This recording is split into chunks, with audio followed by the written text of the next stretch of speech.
आज हम बात करेंगे रिलेशन और फंक्शन के ऊपर। रिलेशन और फंक्शन ये मोस्ट इम्पॉर्टेंट चैप्टर है क्लास 12 के हिसाब से, और आगे भी जहाँ पे भी हम चाहे वो ग्रेजुएशन हो या आगे कोई भी कोर्स करते हैं तो वहाँ पे फंक्शन का इस्तेमाल होता ही होता है। अगर हम 12th की बात करें तो 12th में पूरा का पूरा कैलकुलस, जिसमें डिफरेंशिएशन है, इंटीग्रेशन है, सारी चीज़ों में फंक्शन का इस्तेमाल होता है। तो फंक्शन को समझने के लिए हमें रिलेशन को समझना होगा, और रिलेशन को समझने के लिए हमें सेट थ्योरी की हल्की फुल्की जानकारी होनी चाहिए।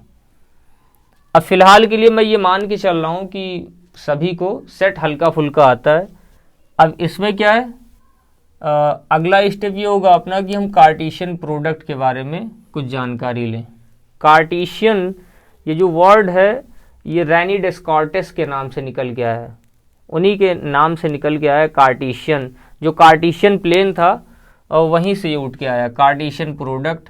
अब देखो डेफिनेशन क्या है, the Cartesian product A cross B is the set of all ordered pair from set A to set B, that is a cross b is equal to xy such that x belongs to a, y belongs to b। ठीक है, कुछ example लेंगे और ये बहुत आसान हो जाएगा अपने लिए, और उस एग्जाम्पल को हम ज्योमेट्रिकली भी समझेंगे कि ये कार्टेशियन प्लेन से कैसे जुड़ा हुआ है, कार्टेशियन नाम यहाँ पे क्यों आया।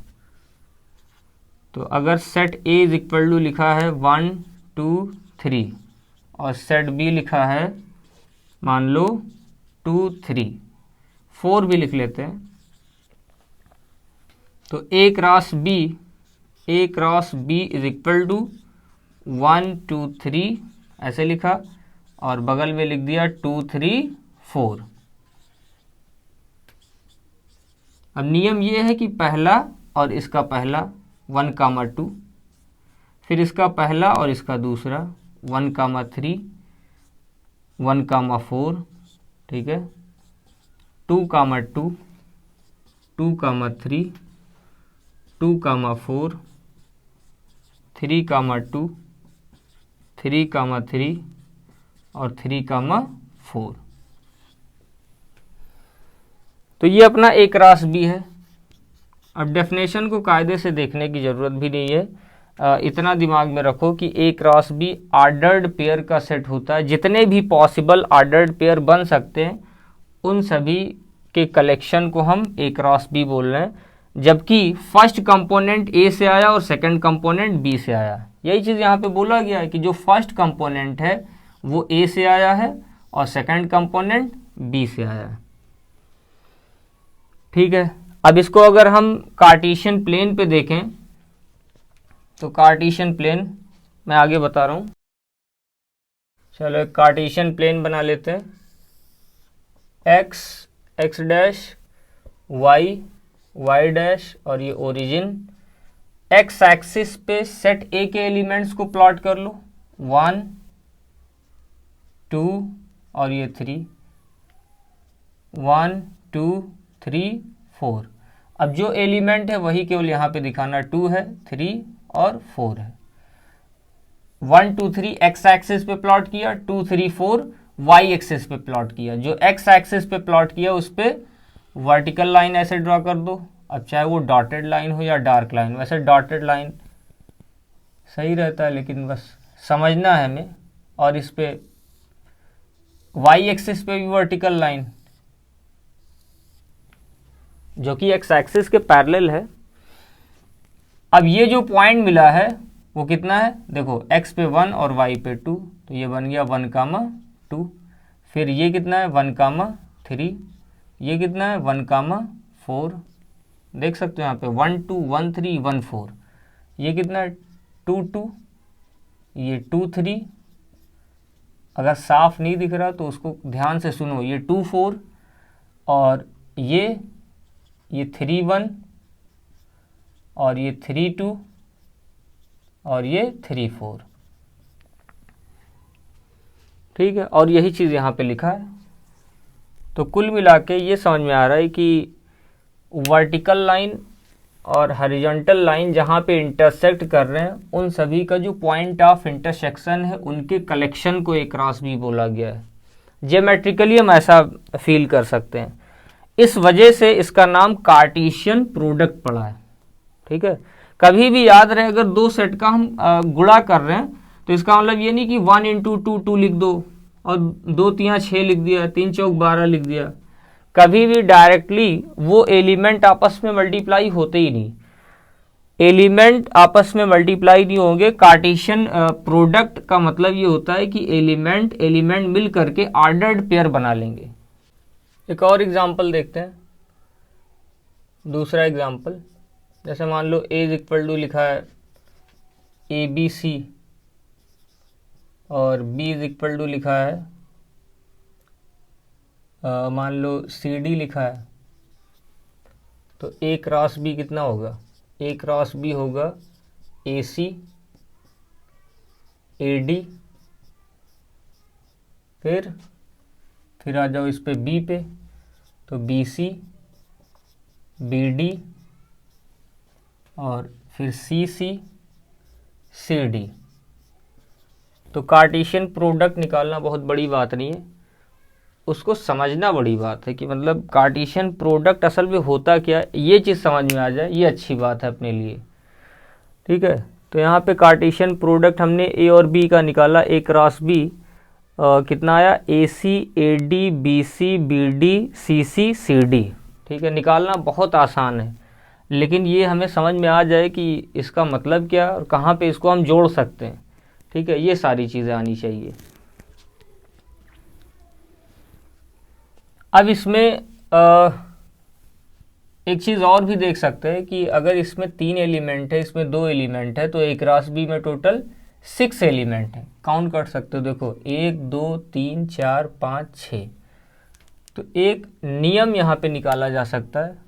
ठीक है, बतौर यहाँ पे रिमार्क करके ऐसे नोट कर लिया। जैसे पहला रिमार्क ये हो गया कि अगर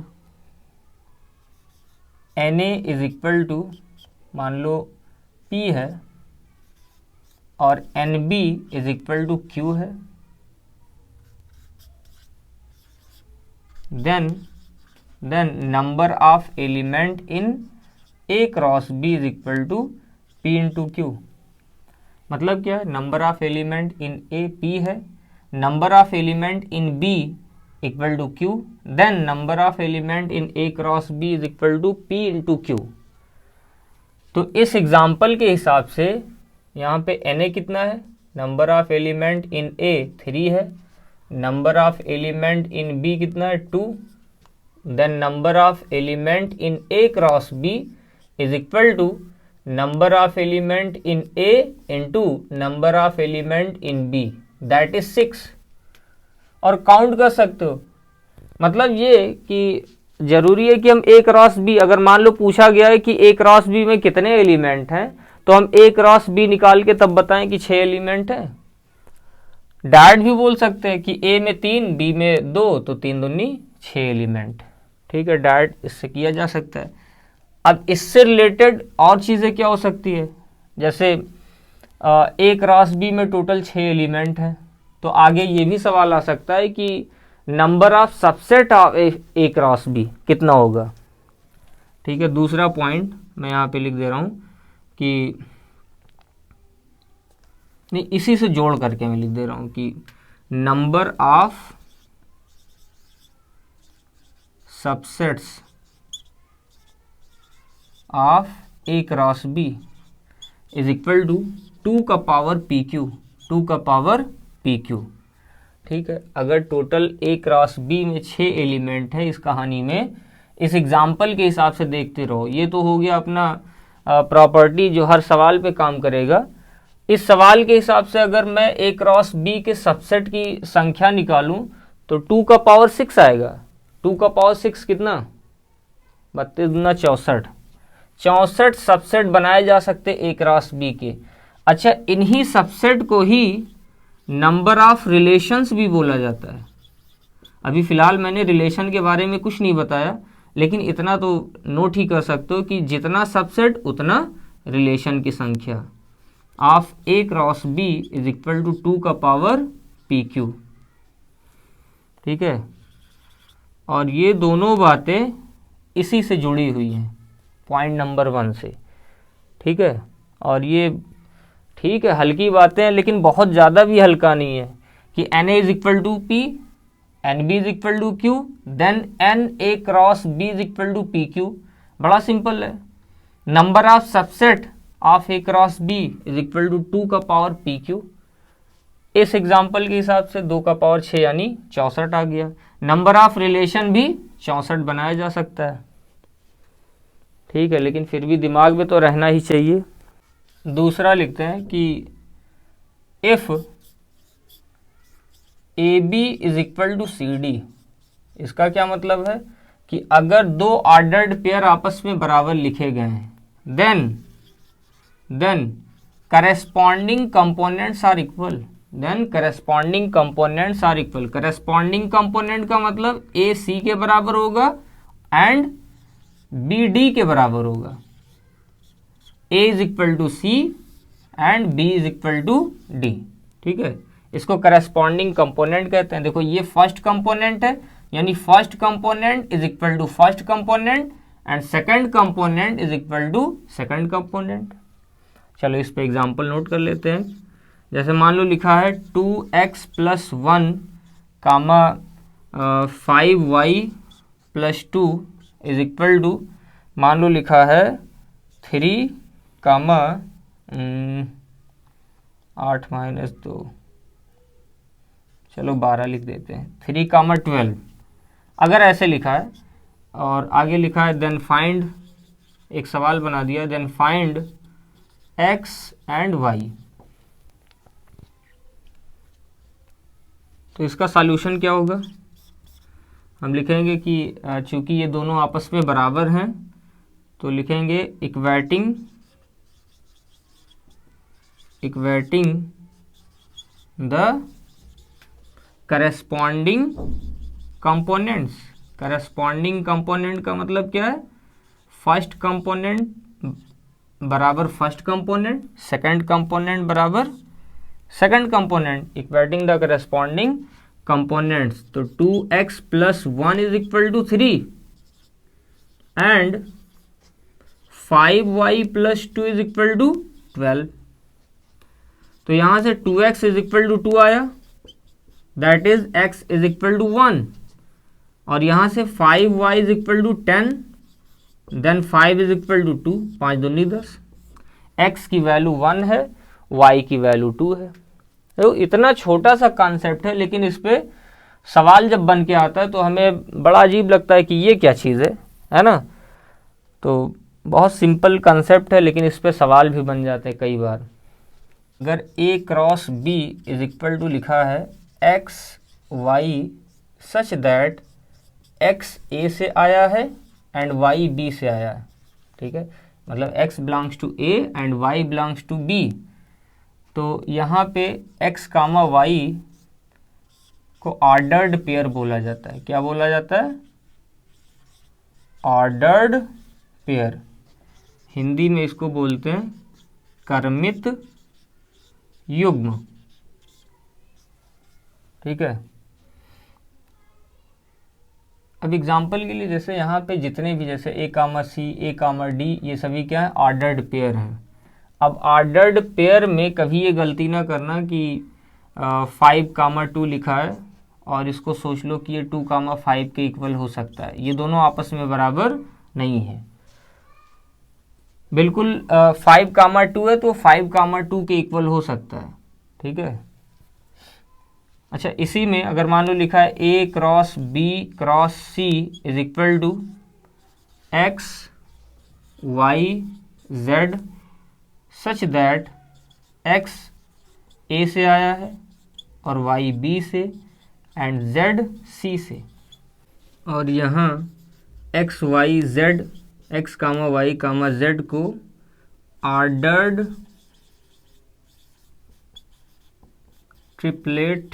ट्रिपलेट कहा जाता है, जिसको हिंदी में क्रमित त्रिक कहते हैं। याद रहे कि ऑर्डर्ड पेयर जो है इस्तेमाल किया जाता है 2D प्लेन में और ये 3D में, क्योंकि ये तीन वेरिएबल आ गया ना, तो इनको जो है 3D प्लेन में प्लॉट करेंगे और इसको 2D में। तो हमारा जो पूरा सिलेबस है 12th का मेन जो रिलेशन और फंक्शन की अगर हम बात करें तो केवल हम ऑर्डर्ड पेयर तक पढ़ाई करेंगे, बाकी इसका जो मामला आएगा बस ये एक ही चैप्टर तक सीमित है।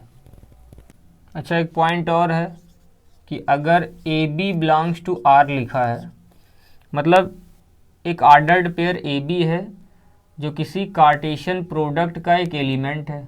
जैसे यहाँ पे ए क्रॉस बी को एक नाम दे दो, आर बोल दिया, आर कि आर इज इक्वल टू इतना है। अब कोई एक एलिमेंट मान लो यहाँ पे लिखा है ए बी और ए बी आर का एलिमेंट है, तो इस चीज़ को ऐसे भी लिखा जा सकता है कि ए आर बी। और पढ़ते कैसे हैं, इसको पढ़ते हैं ऐसे, A is related to B, A is related to B, मतलब ए बी से रिलेट कर रहा है। और वो रिलेशन कैसा है फिलहाल इसमें हमें नहीं पता है। रिलेशन कई टाइप के हो सकते हैं, लेस देन, ग्रेटर देन, कुछ भी हो सकता है, वो तो आगे अभी हम बात करेंगे उस पर। अब बात करते हैं रिलेशन पे। रिलेशन को हिंदी में कहते हैं संबंध, और रिलेशन का मतलब होता है कनेक्शन बिटवीन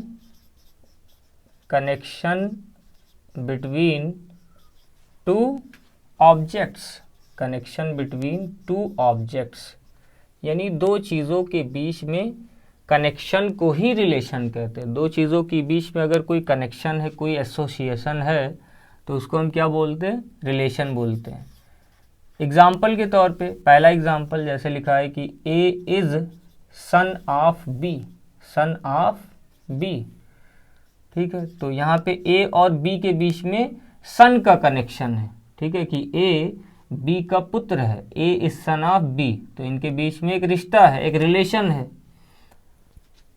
और मैथमेटिकल कुछ अगर एग्जाम्पल उठा लें, जैसे लिखा है कि 2 इज स्क्वायर रूट ऑफ 4, या फिर और ऐसे बोल दिया कि x is greater than y, तो यहाँ पे x और y के बीच में भी एक रिलेशन लिखा गया है कि x y से बड़ा है। तो रिलेशन अनेकों प्रकार के हो सकते हैं। अच्छा, रिलेशन को एक और तरीके से भी डिफाइन किया जा सकता है, इसको चलो सेकंड डेफिनेशन में लिख दे रहा हूँ। तरीका समझ लो, चीज़ वही है लेकिन बोलने का तरीका थोड़ा सा अलग हो जाएगा। लिखा हमने कि a relation R from set A to set B is a subset of the Cartesian product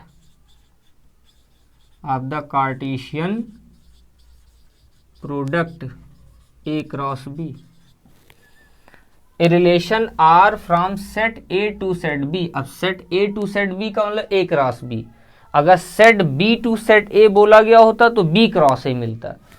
A से B में R क्या है, एक रिलेशन R है जो A से B में बनाया गया है। अच्छा, वो A क्रॉस जो R है अपना A क्रॉस B का सबसेट है। अच्छा, इसी चीज़ को शॉर्टकट में इसी बात को ऐसे भी लिख सकते हो कि R is a subset of A cross B, R is a subset of A cross B, या फिर ऐसे भी लिख सकते हो R such that A to B, ठीक है। एक और तरीका है R,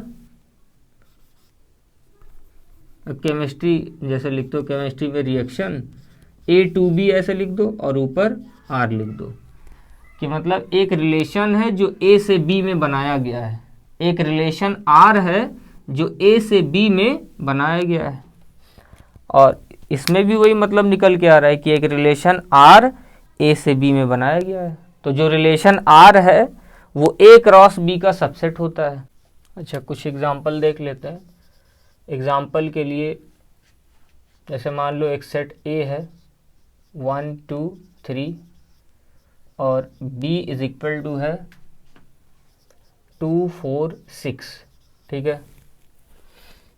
अब एक आर है जिसको हम डिफाइन करेंगे कि x y such that x belongs to A and y belongs to B, ये बी लिखा है, y belongs to B and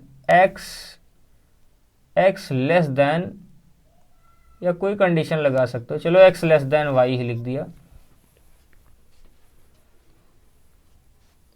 तो अगर इसको डिटेल में सॉल्व करना है तो सबसे पहले हम ए क्रॉस बी निकालें, ए और बी के मदद से कार्टेशियन प्रोडक्ट निकाला जाए। तो ए है अपना 1 2 3 क्रॉस 2 4 6,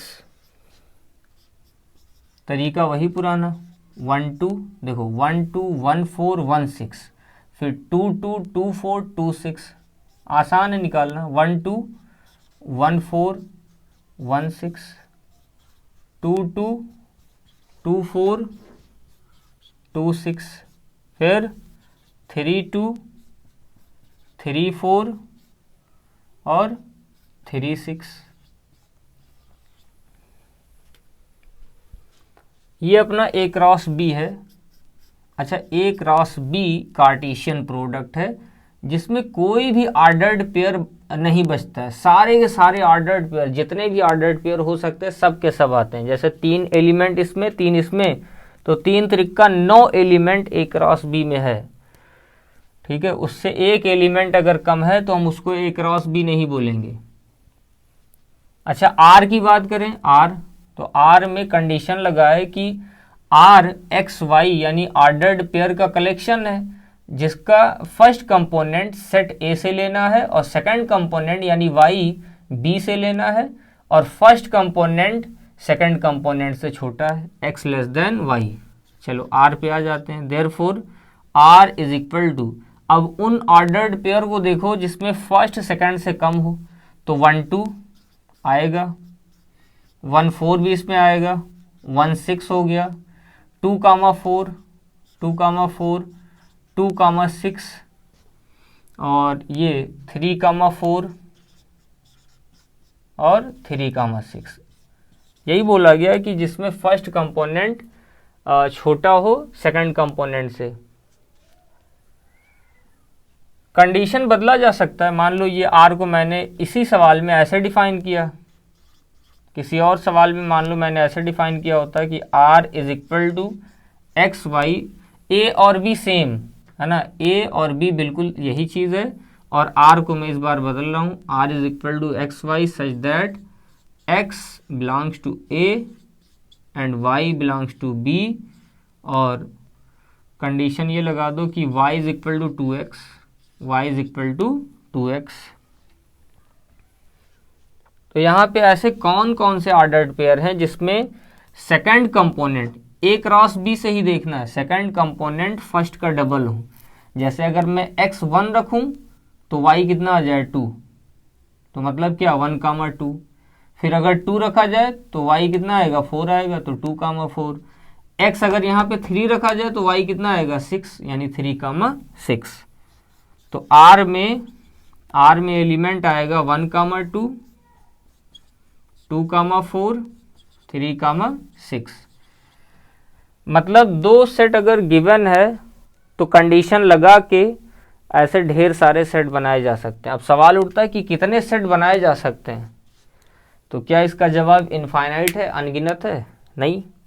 अभी मैंने इसमें पीछे बिल्कुल बताया था कि अगर ए और बी में हमें नंबर ऑफ एलिमेंट पता है, इसमें 3 एलिमेंट इसमें भी 3 एलिमेंट, तो मल्टीप्लाई करो कितना आया 9 एलिमेंट, तो 2 का पावर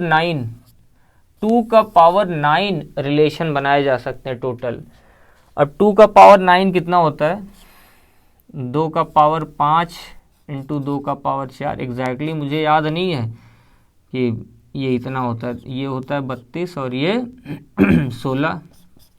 अब मल्टीप्लाई कर लो, 16 दूना 32, 16 3 48 और 3 51, 512 रिलेशन बनाए जा सकते हैं इसी सवाल से, मतलब सेट ए सेट बी लेकर के, कंडीशन को अलग अलग रखते हुए। सोच लो। अच्छा, मैं इसी सवाल के हिसाब से मैं एक और आर बना रहा हूँ, डायरेक्ट में लिख रहा हूँ। आर इज इक्वल टू लिखा है 1 2 4 6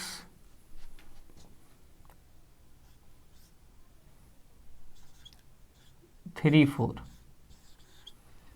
अब थोड़ा सा वीडियो को पॉज करके सोचो, क्या ये रिलेशन सही है या गलत है? क्या ये रिलेशन पॉसिबल है? मतलब ऐसा रिलेशन बनाया जा सकता है दिए गए इन सेट के हिसाब से? अपना सेट ए और बी गिवन है और उस सेट के आधार पर हमने एक रिलेशन आर बनाया, तो क्या ये रिलेशन बनाया जा सकता है? अगर गलती है तो कौन सी गलती है? तो ठीक है, मैं गलती बता दे रहा हूँ। 1, 2 जो भी एलिमेंट हैं वो ए क्रॉस बी में से आने चाहिए, क्योंकि रिलेशन का डेफिनेशन हमने यही दिया था कि relation R is a subset of A cross B. R is a subset of A cross B, ये चीज़ होना चाहिए। तो यहाँ पे 1 2 ए क्रॉस बी में है, 4, 6 ए क्रॉस बी में नहीं है, कहीं पे भी नहीं, देख सकते हो। 3, 4 बैठा है। तो अगर इसको हमें गलत साबित करना तो क्या बोलेंगे? 4, 6 does not belong to A cross B, therefore R is not valid. R is not valid, असल में ये R इस वक्त रिलेशन है ही नहीं। ये ना सोचना कि मतलब इसमें लचीलापन रखा गया तो कुछ भी ऐसे कोई भी एलिमेंट रैंडम उठा के रख दो, ऐसा नहीं चलेगा। जो भी ऑर्डर्ड पेयर उठाया गया है वो 100% ए क्रॉस बी में होना चाहिए। कुल मिला के इसी में से ही एलिमेंट उठा के R बनाया जाता है। अगर कोई अलग से एलिमेंट उठा के इसमें रख रहे हो तो आर नहीं कहलाएगा। चलो, वैसे ये तो हो चुका है रिप्रेजेंटेशन, लेकिन फिर भी लिख लेते हैं, नाम लिख लेते हैं, representation of a relation. Representation of a relation, तो याद रहे इसको 3 तरीक़ों से रिप्रेजेंट किया जाता है रिलेशन को आम तौर पे, है ना। पहला तरीका क्या है? रोस्टर मेथड या रोस्टर फॉर्म बोल लो। देखो, जो मेथड लगाया जाता है उसको मेथड बोलते हैं, यानी रोस्टर फॉर्म में लाने वाले तरीके को रोस्टर मेथड कहते हैं। ठीक है, कई बार ऐसे देखा होगा रोस्टर मेथड लिखा रहता है और कभी रोस्टर फॉर्म भी लिखा रहता है। दूसरा क्या है? Set builder form. Set builder form, तो सेट बिल्डर फॉर्म में लाने के लिए जो तरीका हम इस्तेमाल करते हैं उस तरीके को सेट बिल्डर मेथड कहते हैं। तीसरा है जो कि पिक्टोरियल मेथड है अपने आप में, जिसमें थोड़ा सा हम फोटो वगैरह बना देते हैं, एक इधर बनाया एक इधर बनाया, पिक्चराइज करके। तीसरे मेथड को बोला जाता है एरो डायग्राम। एरो डायग्राम, ठीक है। अब एक एग्जाम्पल उठाएंगे और एक एग्जाम्पल में तीनों को समझ लेंगे। अच्छा, याद रहे कोई रिलेशन अगर डायरेक्ट ऐसे लिख रहा है R इज इक्वल टू 2 4 3 6 4 8, मान लो ऐसे लिखा है, तो बहुत ज़्यादा इस पर हमें बात नहीं करनी चाहिए कि R इक्वल टू अगर डायरेक्ट लिखा है तो इसका A और B कहाँ गया, ये किस सेट से बन के आया, ये नहीं समझ में आ रहा है। अगर कोई कह दे कि इसका जो फर्स्ट कंपोनेंट है, फर्स्ट कंपोनेंट, उसके कलेक्शन को क्या मैं A बोल सकता हूँ 2 3 4, और सेकंड कंपोनेंट के कलेक्शन को क्या मैं B बोल सकता हूँ 4 6 8? तो जवाब है नहीं बोल सकते हो। आधा अधूरा हो सकता है या हो सकता है कि सही हो जाए। तो कुल मिला के ये जो R है, R तो जब हम कनेक्शन देखते हैं उसके बाद बिल्कुल लास्ट वाली चीज़ है, फाइनल चीज़ है, तो हमें बहुत ज़्यादा इस पे बात नहीं करनी चाहिए। कुल मिला के जब A और B गिवन होता है और उसके मदद से जब हम R निकालते हैं तो वो कंप्लीट वहाँ पे इंफॉर्मेशन रहता है।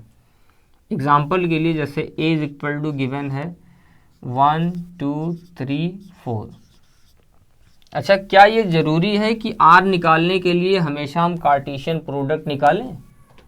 ऐसा ज़रूरी नहीं।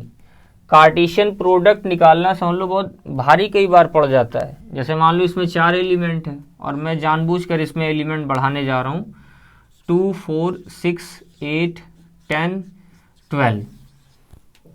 अब ऐसे ही देख लो, इसमें कितने एलिमेंट हैं? 4 एलिमेंट। और इसमें कितने? 1, 2, 3, 4, 5, 6। तो 6 इसमें और 4 इसमें, 6 चौक 24 एलिमेंट। तो 24 एलिमेंट किस में आएंगे? ए क्रॉस बी में। तो अपने पास इतना फालतू टाइम नहीं कि हम ए क्रॉस बी निकालें और फिर ए क्रॉस बी में से हम एलिमेंट सेलेक्ट करें और आर तैयार करें। अगर हम डायरेक्ट आर बना सकते हैं तो डायरेक्ट आर बनाएंगे। एग्जाम्पल के लिए जैसे R is equal to x y such that x belongs to A. Condition पे फोकस करना है, क्या क्या कंडीशन दिया गया है। x belongs to A, y belongs to B and x plus y greater than, इतना कर दो कि हल्का फुल्का एलिमेंट रहे, 15 कर लिया जाए, या चलो ठीक है 12 कर लेते हैं, 12। चलो अच्छा, ये जो लिखा है अगर प्रॉपर्टी के हिसाब से लिखा है, प्रॉपर्टी लगा के लिखा है तो क्या है? सेट बिल्डर फॉर्म है। ये रिलेशन का सेट बिल्डर फॉर्म है। x plus y greater than 12। तो 1 2 1 2 1 कामा 2 नहीं चलेगा, 1 4 1 6 1 8 1 10 1 12 है ना, 112 आएगा, 112। फिर इस पे आ जाओ, 2 8 तक कुछ नहीं होगा। देखो 2 2 2 4 2 6 2 8 2 10 नहीं, फिर 2 12। फिर 3 पे आ जाओ, 3 के हिसाब से देखो 3 8 नहीं चलेगा, 3 10 आएगा, 3 10 और 3 12 भी रहेगा। कुल मिला के हम क्या देख रहे हैं? कंपोनेंट का सम 12 से ज़्यादा हो। 1 प्लस 12 13, सही है। 12 से ज़्यादा हो, दोनों का सम जो है 12 से ज़्यादा हो। अब चलो इस पे आ जाओ, 4 पे आ जाओ, तो 4 8 नहीं चलेगा, 4 10 सही है, 4 12 सही है। अगर सम 12 से ज़्यादा है तो वो एलिमेंट, वो ऑर्डर्ड पेयर आर में आ जाएंगे। अच्छा, ये जो हमने तरीका लिखा है वो क्या है? रोस्टर फॉर्म है, रोस्टर फॉर्म। पहला वाला क्या था? सेट बिल्डर फॉर्म था। अब तीसरा अगर मैं इसका डायग्राम बना दूं तो वही एरो डायग्राम है। ऐसे ये सेट ए है और ये सेट बी है। सेट ए के एलिमेंट्स हैं 1 2 3 4 और सेट बी के एलिमेंट हैं 2 4 6 8 10 12। अब देखो एरो डायग्राम का मतलब आर में जो ऑर्डर्ड पेयर आए हैं उनमें कनेक्शन देख लो। 1 12 से कनेक्टेड है, 1 12 से कनेक्टेड है, 2 भी 12 से कनेक्टेड है, ठीक है। 3 10 से कनेक्ट है, 3 10, फिर 3 12, फिर 4 10, 4 10, 4 12, ठीक है। अच्छा, यहाँ पे ऐसे बता दो कि ए और बी के बीच में रिलेशन आर है। एरो डायग्राम देख करके इसको क्या बोलेंगे? Arrow diagram. एरो डायग्राम देख करके हम क्या क्या तय कर सकते हैं? ये बोल सकते हैं कि इसका डोमेन 1 2 3 4 है और रेंज 10 12 है और कोडोमेन पूरा का पूरा सेकंड सेट है। लेकिन